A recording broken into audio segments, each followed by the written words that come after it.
What's up? It's your boy Deshaun the Truth, and welcome back to my channel. This is going to be a quick video on how to get approved for the Amazon Influencer Program, and also how to get accepted for the Amazon Influencer on-site commissions. It's two different things. But before I explain that, I definitely want to tell y'all guys the reason why I signed up. I'm going to try to make this video super quick and to the point.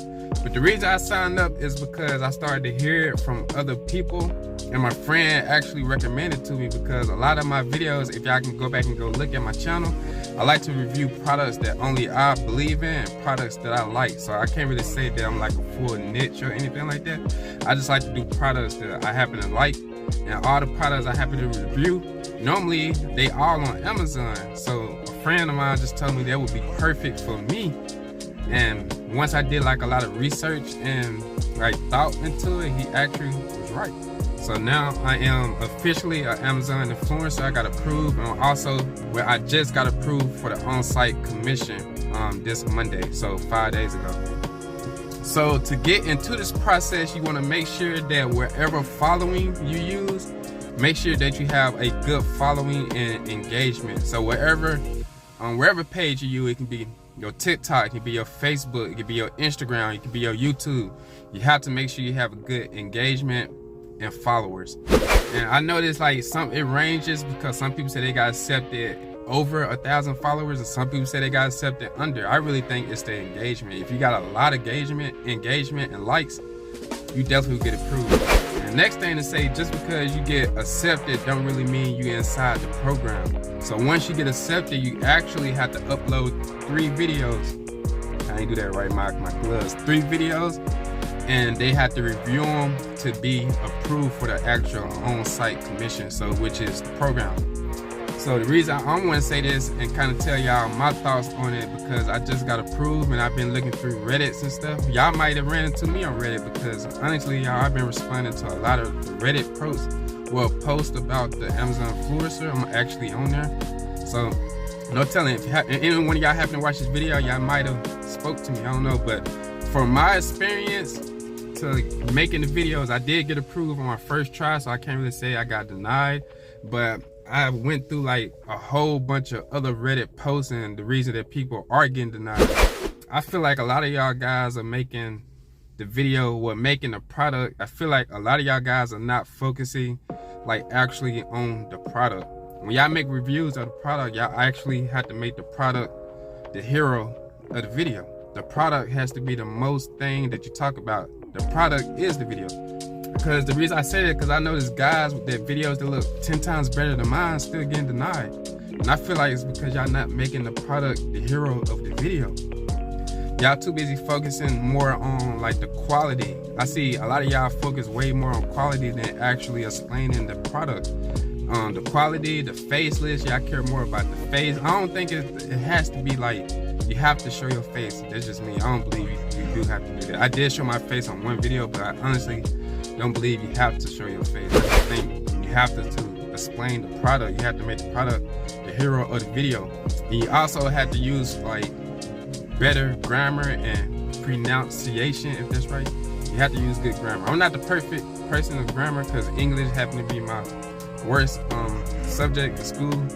I'm good at math and stuff like that, but if I can do it, I know y'all guys can do it. You kind of just prep yourself, you know, like before you do the video, just kind of prep yourself to say what you want to say, and then you gotta make sure you use good pronunciation when you send the video and explain it. Make sure you're using the right words and grammars.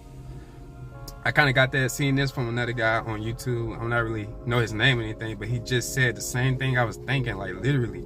I said that in a Reddit post. He even said something about making products the hero of your page. I said that too, like in a Reddit page, which is crazy. I don't know if I might have ran into him on Reddit, but yeah, man, y'all have to make the product the hero of your Reddit page. I also might put like a couple screenshots up, kind of like showing the videos. As a matter of fact, I will actually put my video that I did in the end of this video, so y'all can kind of see like what I did. I kind of just explained the product, panned around it a little bit, and it wasn't like stable. I didn't have a tripod. None of my videos were stable. They all was moving. This is stable. I got this set up, but excuse me. This video right here is kind of stable, but the videos that I actually did, wasn't no tripod. It was a phone in my hand, the product in the other hand, or just panning around the product and just showing it, you know, talking about the good, the bad, and my overall thoughts about it. And that's all it takes, y'all. So I didn't want to make this video so long. I kind of just want to make sure I explain all of that. And yeah, man, that's the end of the video. I will put links of probably like my storefront in the description, so y'all make sure y'all check that out. And also make sure y'all guys like and subscribe. Like I said, the reason I joined is because I like to do a lot of unboxing and review products that I only believe in. So if you happen to mess with that, man, make sure you follow your boy, because I have a lot. I'm a big gamer and I love a lot of tech. So you might start to see like a lot of tech on my page, or just products that I happen to like. And I feel like a lot of y'all guys might like it. So I feel like that'd be a good reason to go ahead and hit that subscribe button, like button too, man. And that's pretty much it. That's pretty much the video. I'm trying to make sure I'm not ending it on something else I want to say, because normally I always do that. You ever like end the video and then you're like, dang, I forgot to say this. That's literally how I feel right now. So I'm never sure. So if you're a huge Mortal Kombat fan and always wanted an arcade but don't have the space for a full-size arcade, this would be the perfect arcade for you. This is Arcade's one-up countercade, meaning it's basically like a mini-size arcade that all you do is just sit on the counter, which is perfect. As you can see, it comes with 2 players, and the artwork on this thing is amazing. It also comes with a light-up marquee, as y'all can see right here. The speaker is pretty loud, and it's also at the bottom of the arcade. But I love the artwork on this arcade because it's basically the same artwork that's on the full-size arcade, which is a nice touch that they did to the mini-size arcade. It also comes with 4 games. So you have Ultimate Mortal Kombat 3, Ultimate Mortal Kombat 3, regular Mortal Kombat, and Mortal Kombat 2. So it only comes with 4 games, which I say is a con, but it is a Mortal Kombat arcade, so it's kind of like what you expect. But I feel like these are definitely a decent size amount of games for this arcade, because if you're a big Mortal Kombat fan, then these would be the games you would definitely expect to be on this arcade. But for anyone who's looking for a mini-size arcade and don't have the space, I would definitely recommend you go pick up this arcade.